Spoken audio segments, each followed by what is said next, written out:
Hello, I'm Margot Politis. Welcome to Study English, IELTS preparation. Today we're going to look at ways to talk about something that's happened in the past.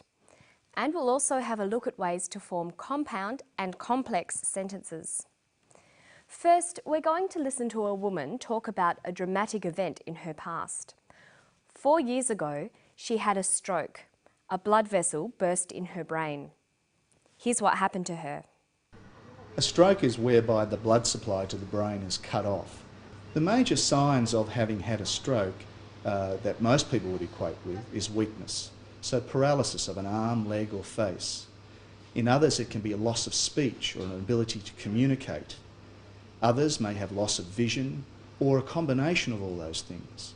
I was just so physically fit and also emotionally I was on top of the world. I had a really good job at that time and I was getting married. I just felt terribly nauseous and I woke up with pins and needles down one side of my leg. And then it worked its way up towards my arm and across. I was just immobile. I couldn't move, I couldn't walk. I was paralysed on this side of my body. Simone is telling her story. She is giving a recount of what happened to her and how she was affected. A recount is a story about past events, usually in the order in which they occur. Let's take another look at a clip from today's episode. Listen for the past tense verbs in Simone's story. I was just so physically fit and also emotionally I was on top of the world. I had a really good job at that time and I was getting married. She says, I was so physically fit. I was on top of the world. I had a really good job. Here, was and had are past tense verbs. They're irregular verbs. Let's compare the three forms of these irregular verbs.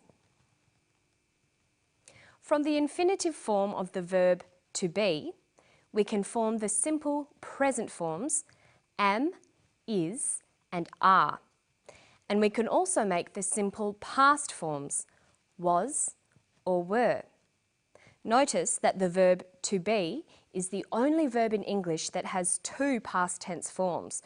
All others just have one. Let's do the same for the verb to have.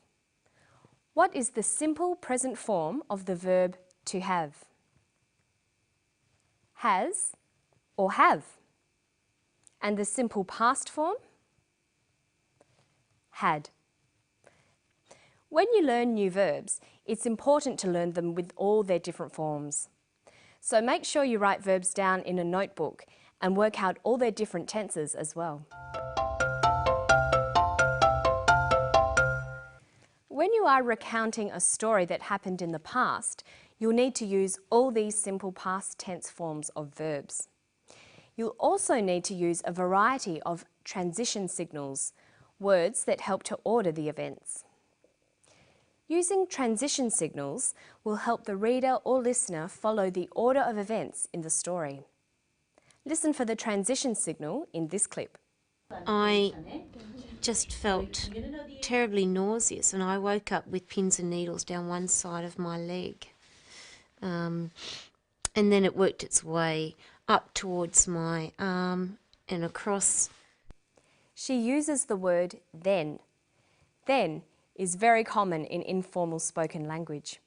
So are other informal transition signals like next or after that. Simone said she had a feeling of pins and needles in her leg. Then it worked its way to her arm. In more formal language, you might find transition signals like at first, subsequently, or after a while. If we wanted to make Simone's story clearer, we could add some transition signals to her story. If we were writing her story, we might use more formal transition signals. Simone had a feeling of pins and needles in her leg. Then it worked its way to her arm. We might say, at first, Simone had a feeling of pins and needles in her leg. After a while, it worked its way to her arm. Notice that transition signals like this are often followed by commas. Adding transition signals has made Simone's story clearer. You can more easily see the order of events. This is very important in formal language. Try to make sure you learn and use a number of different transition signals.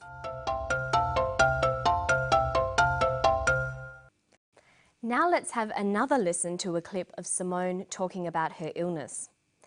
Pay attention to the type of sentences that Simone uses. Are the sentences simple, compound, or complex? And it worked its way up towards my arm and across. I was just immobile. I couldn't move. I couldn't walk. I was paralysed on this side of my body. Most of the sentences that Simone uses are simple sentences. If we wanted to write an account of Simone's illness, we could join up some of these sentences to make compound and complex sentences. We form compound and complex sentences by joining simple sentences and phrases together. Simone says, "I was just immobile. I couldn't move. I couldn't walk." But we could edit this to say, "I was just immobile. I couldn't move or walk." Or, "I was just immobile. I could neither move nor walk." Okay, now let's finish with a quick look at the words used in the clip. Listen to the clip one more time and then we'll talk about a quick way to build your vocabulary. Listen again. I was just immobile. I couldn't move. I couldn't walk. I was paralysed on this side of my body. Simone says she was immobile. The prefix im is used to make the opposites of words beginning with M or P. Im means not. So immobile is the opposite of mobile. It means not mobile. So we can have mobile and immobile, mature and immature, polite and impolite, patient and impatient. Knowing the opposites of words is very important. Many words just have a different word that means the opposite, like hot, cold, happy, sad, in, out, up, down. But other words take prefixes that mean not, like un, de, dis, in. Listen to some of the clip again, then we'll look at how a few more opposites are formed. The major signs of having had a stroke that most people would equate with is weakness. So paralysis of an arm, leg or face. In others it can be a loss of speech or an ability to communicate. He says a sign of a stroke can be an inability to communicate. He uses the in prefix, meaning not. Inability means not having the ability. And here's a few more opposites. She says she was physically fit, emotionally on top of the world. The opposite of fit is unfit. The opposite of emotionally is unemotionally. A great tip is to try to find words with opposite meanings. Some words have several meanings, so they have several opposites as well.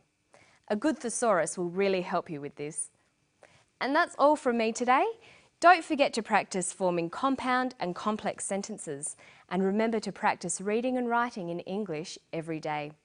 I'll see you next time on Study English. Bye.